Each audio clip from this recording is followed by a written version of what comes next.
So in today's video, I'm going to discuss how professional societies can help your career. And you may have heard of various professional societies if you have entered college and sometime even before. And you may have heard of names such as the IEEE, ACM, CIAM, APS, AMS, ASME, AIAA, and so on. So now what exactly are these societies? Let us look at a few of them.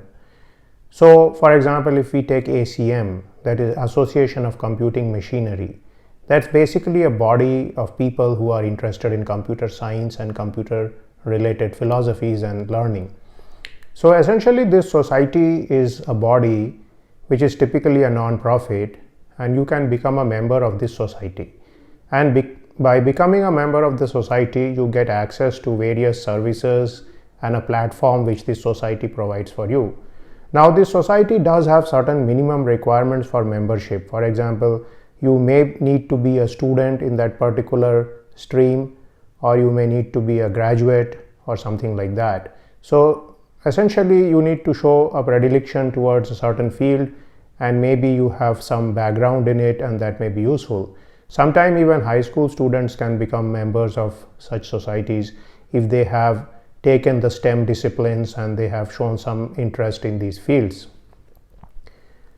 So now let us look at what is the point of these societies. Essentially these societies grew out of the concept of guilds which used to be there, where a bunch of people who were skilled in a certain field or who wanted to be skilled in a certain field would get together and they would grow this field. So this could be the case with people such as plumbers or carpenters or mathematicians or physicists or whatever field.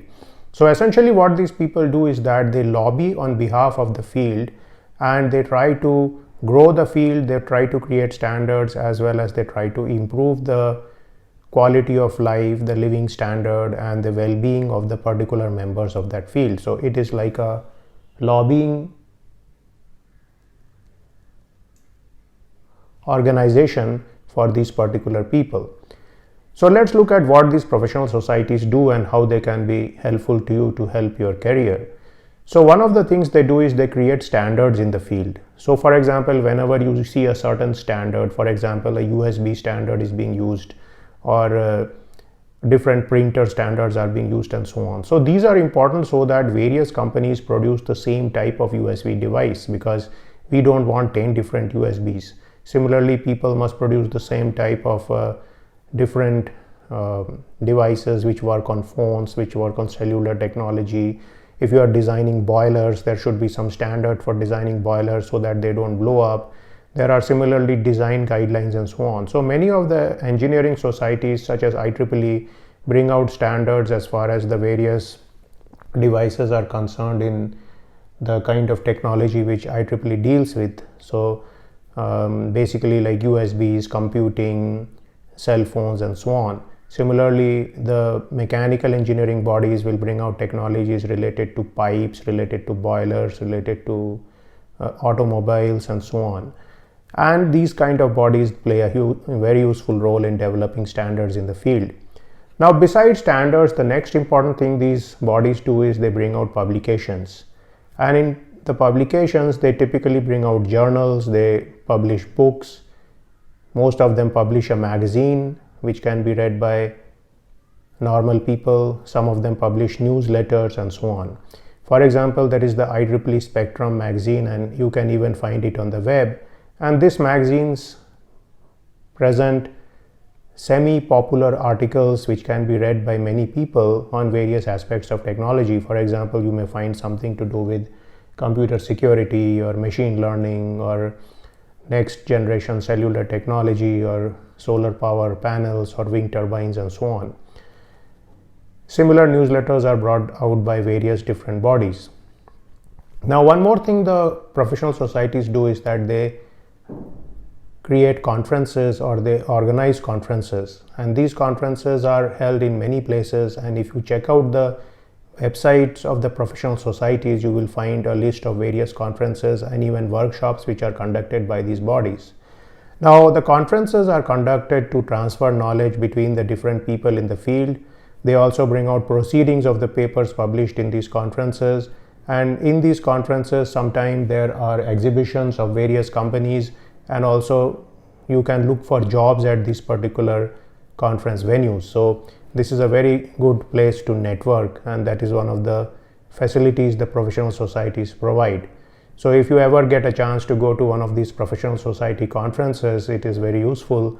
And these professional society conferences are often quite prestigious because they have a pretty rigorous selection procedure as far as the conference papers are concerned, and many of them have a pipeline through which some of the excellent papers in the conference are also published in the particular society journals.